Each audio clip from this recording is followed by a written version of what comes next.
The Galactic Concord took great pride in its extensive history of peace.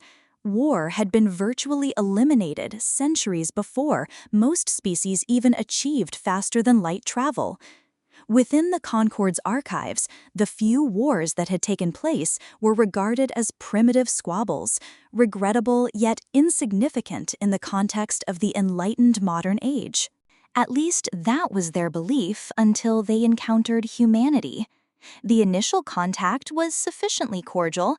Humans arrived at the Concorde capital aboard a compact armored vessel known as the ISS Resolute.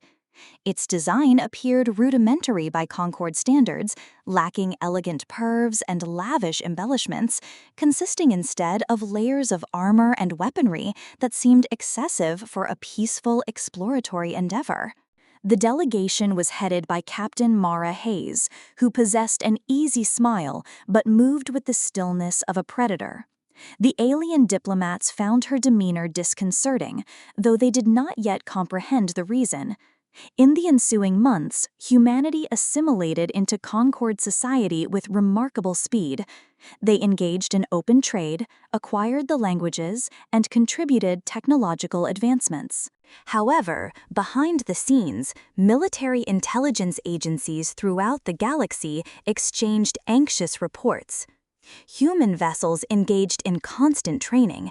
Their officers immersed themselves in battle simulations late into the night. Their ground forces practiced with weaponry even during peacetime. To most Concorde species, this behavior appeared to be paranoia. To humans, it was simply routine.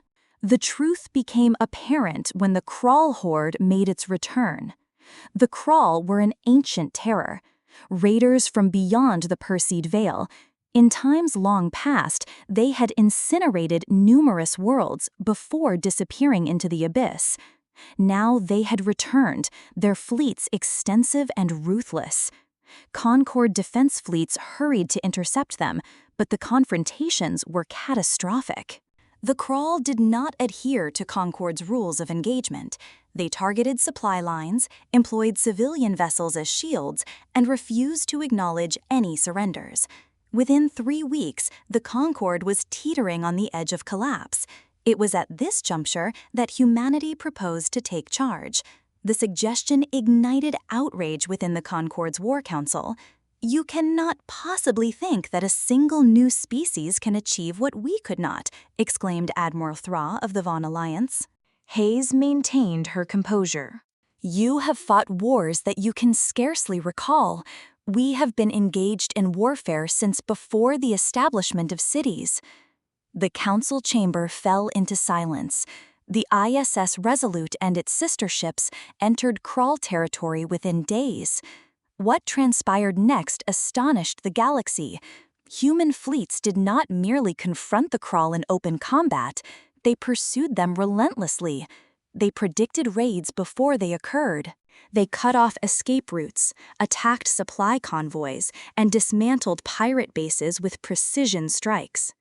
Every tactic employed by the Crawl was familiar to the humans. Every ruse, every feint, every act of brutality. They had encountered it on their own soil against their own people for millennia.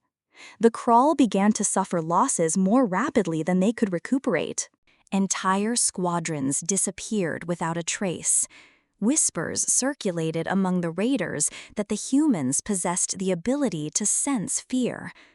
On the bridge of the Resolute, Hayes loomed over the tactical map as her XO reported. Crawl flagship entering the terrace belt.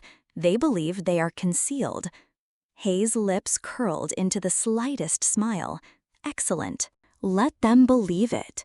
The Resolute navigated the asteroid field with a predatory elegance, remaining silent until it was within striking distance. The initial salvo obliterated the Crawl flagship's engines. The subsequent strike incapacitated their weaponry. The third strike never materialized. Hayes initiated a communication channel. "You have one opportunity: surrender and survive.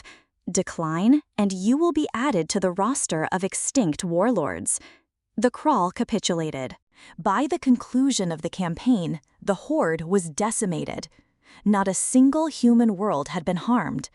The Concord fleets returned home battered yet alive, owing their survival to human leadership.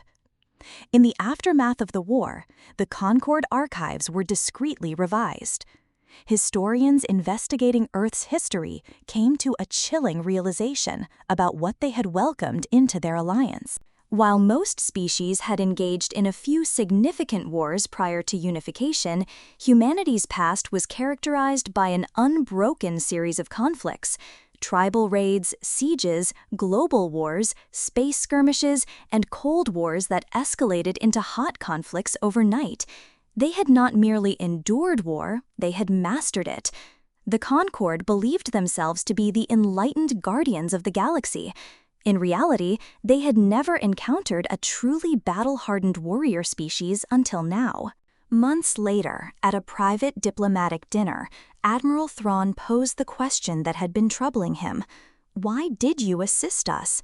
You could have allowed the Krawl to drain us completely before seizing control. Hayes placed her glass down. Because we have experienced what you are facing. We understand the reality of confronting an adversary that disregards treaties or compassion.